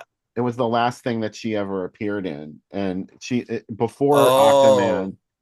Before Octoman, I mean, she was an up and coming star in the early 50s. Was Oh, I when she see. had her, like, she was a lot younger, obviously, and Oh, okay. she was in a bunch of movies that sort of, utilized her beauty. And she was in And some big ones like Battle of the Bulge and Sodom and Gomorrah.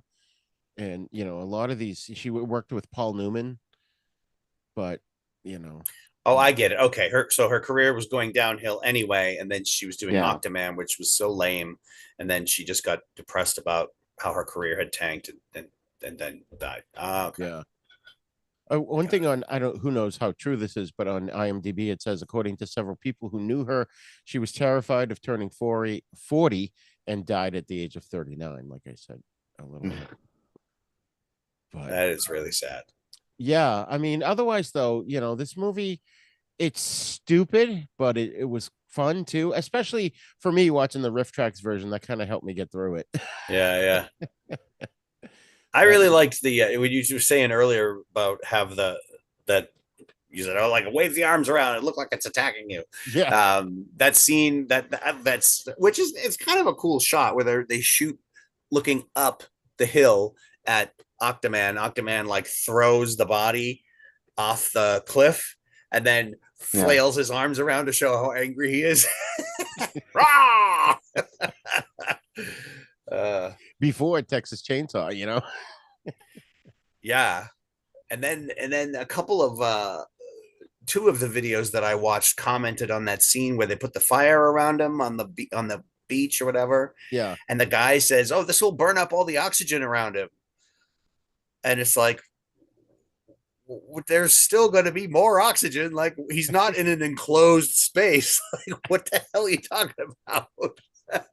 God, Whose idea Science. was that? Yeah, yeah, because science. science. One thing I love too is he's got cat eyes, yet they show his vision, what he sees, it's like a fly. It's like, Yeah, yeah, what? yeah. Wait, what? That's the But I only gotta lens say, they had. They didn't have a this, cat lens. right. But I gotta say, I mean, kudos to Rick Baker. He considering how limited he was, uh it's pretty the suit's pretty goddamn awesome. I mean, when I was watching the movie, I was like, this would be like the ultimate Halloween costume.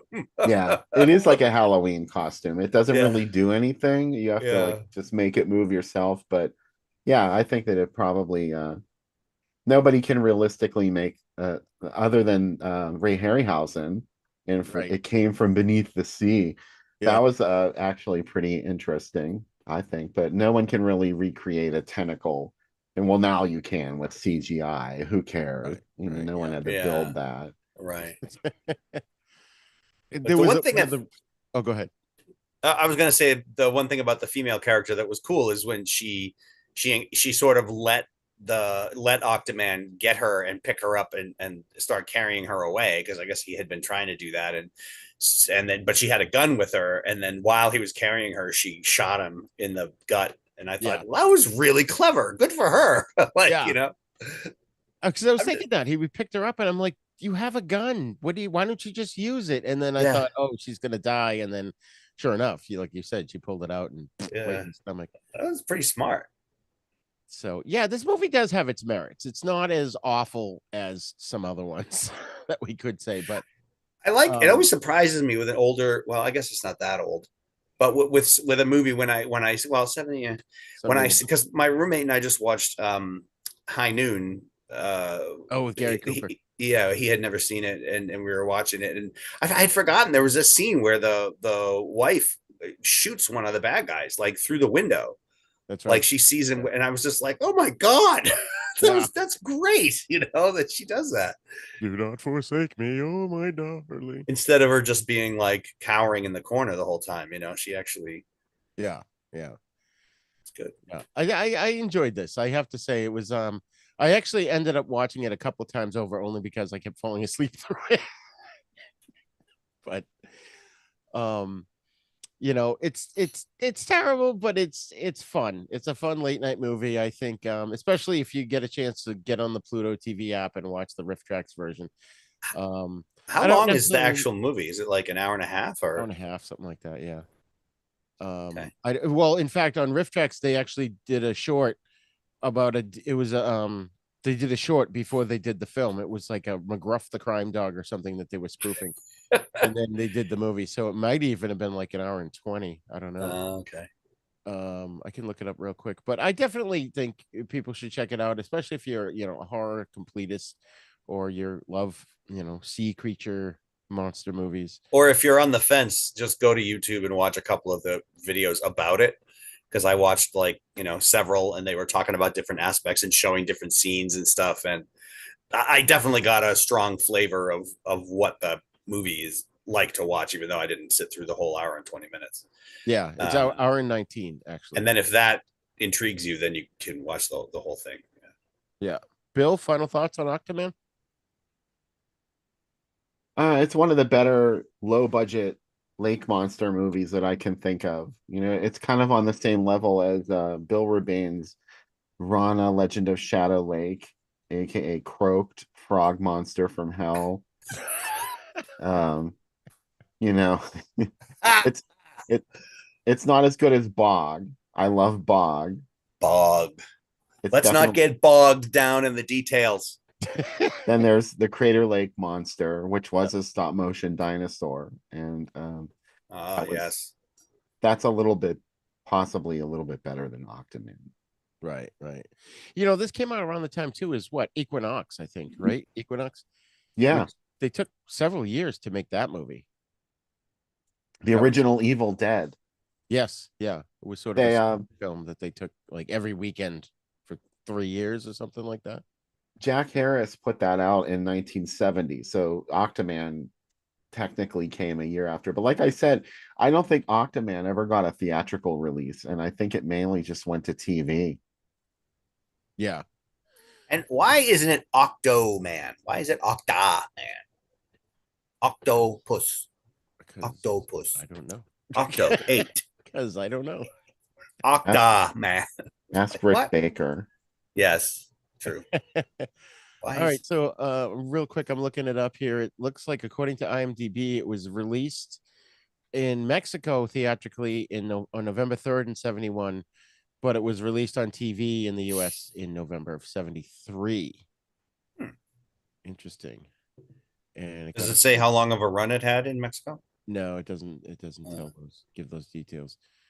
But it was on Germany in 1991 in TV, but Austria in 1977, West Germany in 76. So if I click on it, let's just see, but I don't think.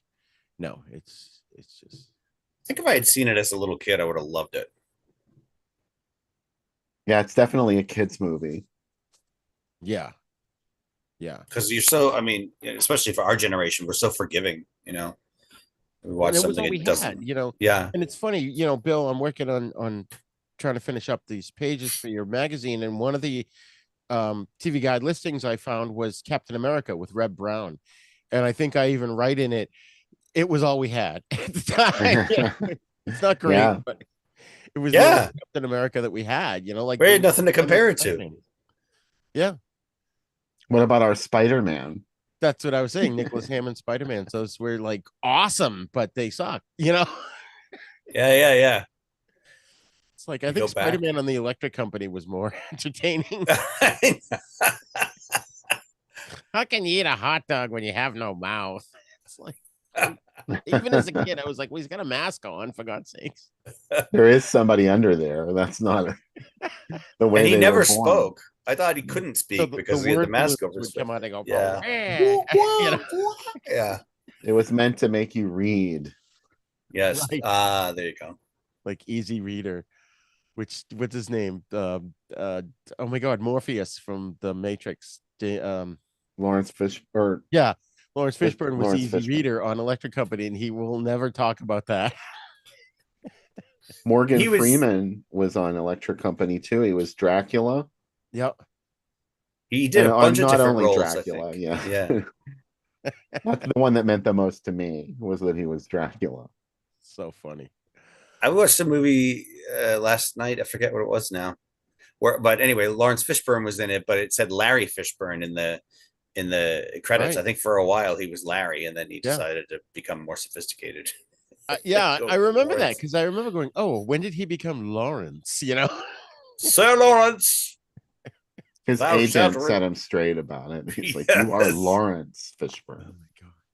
Which, by the way, I meant to mention this at the top of the show, but we talked about this, the three of us off mic. I saw the wife and I saw Night Swim at the movie theaters recently, and that was a decent horror movie. It wasn't great, but it was fun. And I definitely, it's one of the best killer pool movies out there, which Bill, you mentioned too. We talked about The Legacy, which that has a nasty pool in it. Mean. A mean pool. The pool is the bad guy. Yeah. No, just for one death. For one but- death in The Legacy, but in this movie, in Night Swim, it's the main villain. Well, there was Oh, a killer wow. pool in Burn Offerings as well, Oh but yeah. no one actually died in it. But they came close.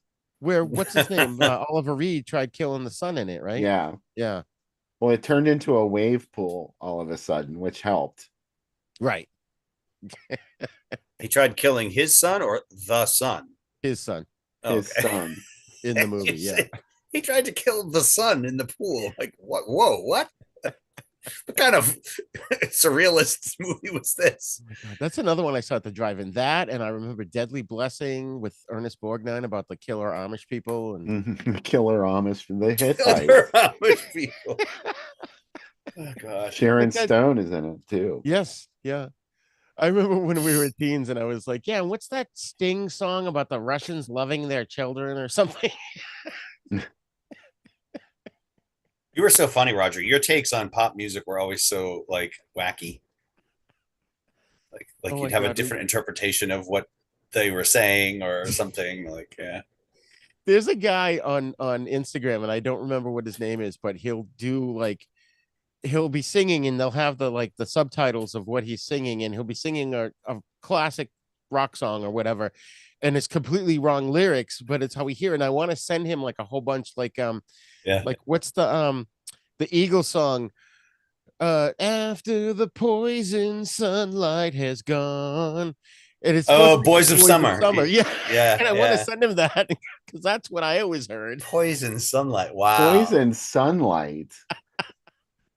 Oh That's my how I heard God. Where did you Boys get of that? Summer. I don't know. That's what I heard when it came on the Poison radio. Sunlight. After That the never occurred poison to me. Sunlight has gone. There are still songs today that I love that I don't understand what the fuck they're saying in the lyrics. And then sometimes if you look the words up, it still doesn't make any goddamn sense. It's Right. like, wait, what? That's what they're saying? I mean, What? even Michael Stipe at REM, he basically said, "Yeah, our lyrics don't make any sense. They just sound good. That's why we made Yeah, them." I just throw a bunch of words together. Or you get like one or two lines that sound amazing, and then you're like, okay, now we got to fill this part in so it'll rhyme every other line. Or, Right. quick, we got to put it's got to be this many syllables. Let's put something in there. Oh my God. All right, folks. Well, we managed to keep it under 2 hours this week, so that's good. We Woohoo! talked about 4 sea monster movies. We're gonna have to do more. Like you said, Bill, you got a lot of lake movies that we should talk about. I think We should do Slithers should be on lakes. there. We should do lakes, snakes, crocs, Right. and crocodiles, alligators, and sharks. We should do Right. like a separate like themes for all of these crazy things. Right. How can I forget Slithers? Boggs' I know. closest rival to a Yeah. man in a monster suit horror movie. So yeah, Slithers is a definite fave. Definitely. It sounds like Bill's got a lineup for like a whole show going already. we could just like follow that, and it'll be like he'll be the captain of the ship, and we'll just kind of. But then you're like, Mike, you're the one who like goes, well, what about this one from 2014? Let's throw that one in, 'cause I know, I you keep follow the trying to- modern films. Which It's is not that great. I don't have any problem with older movies. It's just like I'm just trying to like, well, maybe we could mix in one that's Newer. What's the one? I watched a couple of Nicolas Cage movies recently. There was one. Oh, there was an action movie he was in that was really good. It was him and not Clancy Brown. What's his name? Ron Perlman and Jackie Earl Haley. And it was like, it wasn't Die Hard level good, but it was a fun action movie. Oh, it was called The Retirement Plan. And he's this grandfather who's, he's a former assassin that's retired. And but that was really enjoyable. And then there was a Western he was in too called The Old Way, which was fun to watch. So You know, I have been watching a little bit of newer movies. They were both from Yeah, within I the mean, last I'm 10 years. not, I'm not one of these like, we have to watch something. I actually, for this episode, I went and I looked online. I was trying to find something kind of newer, and there was this movie called Sea Fever, and I watched it, and it was fine, but overall, it wasn't that exciting. And then the ending was very unsatisfying, and I was like, nah, I don't want to like make them watch this. Plus, I had to rent it to watch it, but What's the no, one I'm that always just trying to throw in something. what's the one that was sort of the Creature from the Black Lagoon ripoff that won the Academy Award where the chick falls in love with the Shape of Water. Shape of Oh, I Water? Yeah. fucking hated that movie. I haven't seen it, but on the Riff Tracks version of Octoman, they were like, "Oh, I hope this doesn't turn into a Shape of Water kind of thing." That was right. That was like a movie that could have been. I can't. I'm baffled by why it got so many awards. Like it could have been so good, but I saw the trailer and I was like, that's going to be awesome. And it just felt like they. I don't know. I had all kinds of issues with that movie, and then it got all kinds of praise, and I was like, what? I don't know. Like the concept was awesome, but I didn't like the execution. I thought a Yeah, lot of it it. I really liked didn't some work. of it, but when it ended, I was like, oh come on. And I love what's his name, the director, but I just Yeah, Del Toro, Guillermo del yeah, Toro. yeah. Yeah, me too. I mean, he did Pacific Rim, and he did a lot of stuff. Pan's Labyrinth. But It's basically a remake of Splash. Oh, there you go. That's a bit of a reach, don't you No, think? it is. Go pay attention to the story beats. It's a remake of Splash. Oh, that's right. I don't know if I would call it a Tom Hanks falls in love with remake, the though. mermaid. Yeah, with the mermaid, and the government wanted to keep her and study her in a tank, and he had to go get her out. It was just That's like Shape funny. of Water. Oh, all right. Yeah, maybe. Okay, I haven't seen Splash in ages, so yeah, I could be. You know, speaking of Tom Hanks, the wife and I recently watched the first 2 or 3 episodes of Bosom Buddies because we were just getting nostalgic. And that show was wicked funny. I forgot how funny that show was. Yeah. Of course, they don't have the Billy Joel theme song because of the rights or whatever. But Oh, come on. so, Fuck all right. So Billy Joel. next month, I'm gonna we're gonna try and get a guest on. We'll let you people know if we can book that, and then beyond that, March. Michael, you had a suggestion of an 8-episode TV series. I know, Bill, you're not a big fan of TV shows, but I think this one we could do, right? What I was can't remember how many episodes it is, but it wasn't too long. Like what's the name of it? Midnight Mass. Okay. And it's on Netflix. I'm pretty sure it was on Netflix. Yeah, I'm assuming it's still accessible.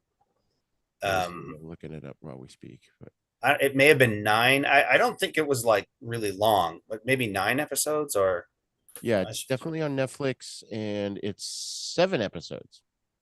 Oh, 7. Okay. Yeah. So, Bill, would you be up for that? I'll have to think about that one. Yeah. An 8-episode TV series sounds very intimidating to me. What? Yeah. It's only 8 episodes.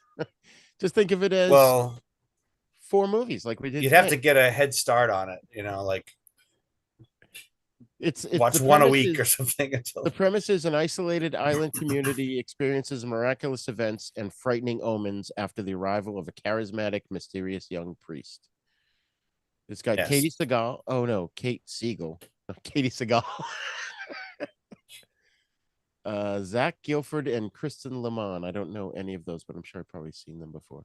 It doesn't sound like much, but Roger, you especially, I think once you start watching it, you'll really dig it. Yeah. I don't know about, I don't know a whole lot about Bill's taste specifically, so I can't say for sure. Yeah, I mean, Bill, this will be for March, so I think you can watch one a week for the next 8 weeks. I mean, you don't have to, or we can do, Roger and I can do a separate episode about it or something, maybe. I don't know. Right. There'll be a fuddy-duddy, Bill. Putting you on the spot on live TV. A little bit, yeah. I mean, if you put me on the spot on live TV, can I say no? Yes, you can.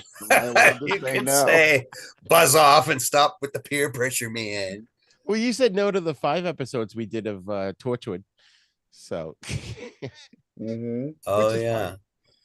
So, all right, folks. So that's it. So we've got a lot of fun stuff coming up. And again, if you have some ideas, you can, send them to us as well. You could put it under the videos here on YouTube or on our Facebook page. And Bill, where can they find you online? Groovy Doom on Facebook. Excuse me. The Groovy Doom Facebook page. You can purchase Drive-In Asylum on Etsy, and also Groovy Doom, the shop. And every Saturday night, you can watch me on the Drive-In Asylum double feature on Facebook and YouTube, Groovy Doom. Nice.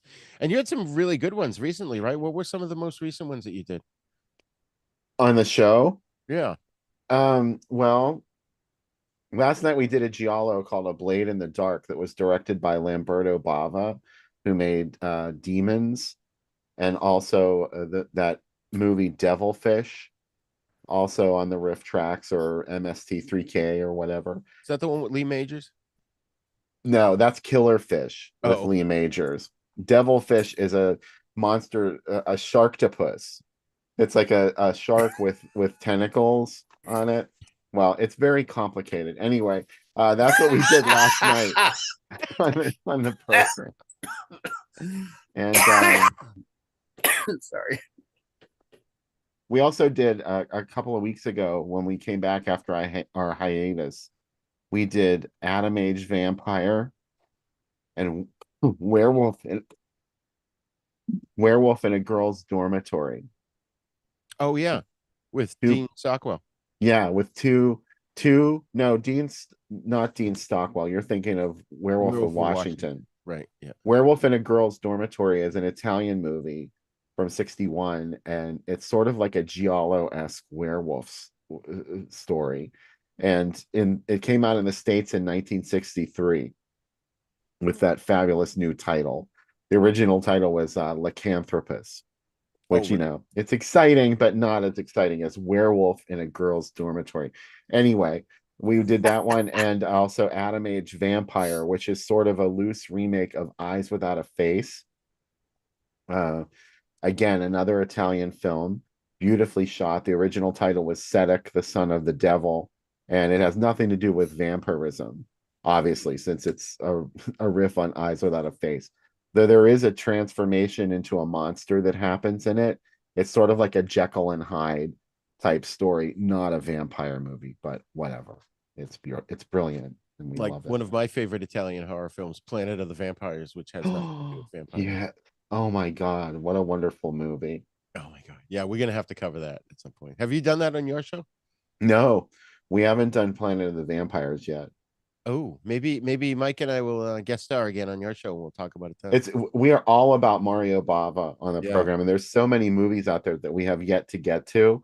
Yeah. And we have to save some of the good stuff for later, or else there's no reason to go on. Yeah, because what's the one I wanted to do with you guys too is but Sam wasn't available. Was it Nightmare City, I think?